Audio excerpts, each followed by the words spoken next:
So, the first concept that we will be studying is the atomic radius. What is atomic radius? It is the distance from nucleus to the last shell of an atom. So, distance between nucleus and valence shell of an atom. This is called atomic radius. Now let's see कि हमारे पास atomic radius का trend down the group और along the period कैसे change करता है. So first let us see down the group trend of atomic radius. So जब हम down the group move करते हैं तो हमारे पास पीरियड नंबर इंक्रीज करता है. Like hydrogen belongs to first period, lithium belongs to second period, sodium belongs to third period and so on. Now period में हमारे पास ये ट्रेंड है, जो एलिमेंट जिस पीरियड का है उसके अंदर उतने शेल्स होंगे. So hydrogen has 1 shell only, lithium has 2 electronic shells, sodium has 3 electronic shells. तो डाउन द ग्रुप हमारे पास number of electronic shells increases.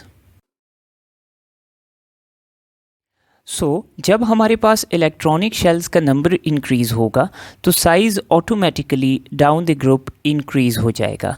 So atomic radius increases down the group. अब हम देखते हैं कि अलोंग द पीरियड हमारे पास radius का क्या ट्रेंड है. अलोंग द पीरियड हमारे पास एटॉमिक नंबर इंक्रीज़ करता है by the value of 1. Like lithium का एटॉमिक नंबर है 3, beryllium is 4, boron is 5, carbon is 6. तो along the period atomic number increases. इसकी वजह से हमारे पास जो effective atomic number है it increases. We will discuss effective atomic number later. तो हमारे पास atomic number increase करता है जिसकी वजह से nucleus का pull on the last shell electrons increases. तो एटॉमिक नंबर यानी पॉजिटिव चार्ज की स्ट्रेंथ इंक्रीज़ होने की वजह से न्यूक्लियस का जो पुल है over the last shell electrons it increases. तो फिर न्यूक्लियस के पुल इंक्रीज़ होने की वजह से शेल्स का size along the period becomes smaller and smaller. So atomic radius decreases along the period because effective atomic number increases. So along the period we have increasing effective atomic number. Effective atomic number increase होने की वजह से nucleus का last shell पे जो pull है वो increase होता है, तो हमारे पास जो एटॉमिक रेडियस है that decreases. So this is the trend of atomic radius down the group and along the period. Now ये हमारे पास एक थ्योरेटिकल कैलकुलेशन है एटॉमिक रेडियस की. अगर हम प्रैक्टिकली मेजरमेंट की बात करें तो एटॉमिक रेडियस को मेजर कैसे किया जाता है, बिकॉज प्रैक्टिकली हमारे पास न्यूक्लियस को तो लोकेट किया जा सकता है लेकिन लास्ट शेल ऑफ एटम को लोकेट नहीं किया जा सकता. इसलिए practically exact value of atomic number measure करना मुश्किल है. तो एटॉमिक नंबर को हम कैसे मेजर करते हैं, सो लेट्स सी. लिथियम हमें मिलता है इन मेटालिक फॉर्म. तो मेटल में लिथियम के एटम्स एक दूसरे के साथ क्या हैं, बाउंड हैं in solid form. So lithium का एटॉमिक रेडियस किस तरह कैलकुलेट किया जाता है. सो लिथियम का एटॉमिक रेडियस कैलकुलेट करने के लिए लिथियम के 2 एटम्स के न्यूक्लियाई के दरमियान डिस्टेंस को मेजर किया जाता है और उसको डिवाइड किया जाता है bye 2. So we get atomic radius of lithium. Now this is measured value, not the exact actual value of lithium. Because हमारे पास lithium का atomic radius measure करने के लिए कोई और possible solution नहीं है, तो measured value हम lithium की जो latest है metallic उसके अंदर 2 atoms के distance को 2 से divide कर देते हैं, तो हमारे पास lithium का practical radius आ जाता है जिसको हम कहते हैं metallic radius of lithium.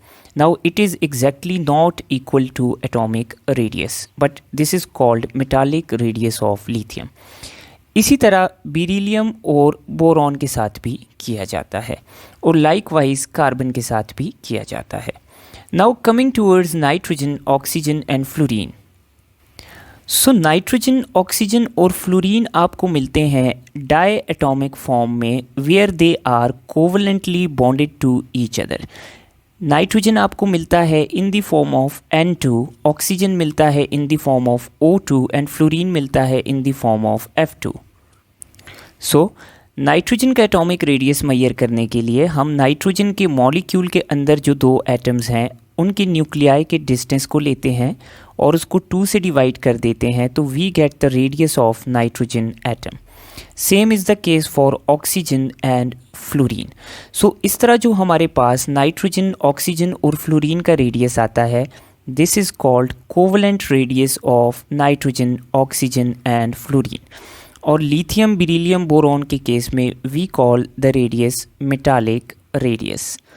Now keep in mind, ये जो मेटालिक रेडियस है और कोवलेंट रेडियस है, इनकी वैल्यूज़ ओरिजिनल एटॉमिक रेडियस के बराबर नहीं होती, but this is the only possible way that we can calculate the radii of these elements. So हम इसी तरह इसको कैलकुलेट करते हैं प्रैक्टिकली।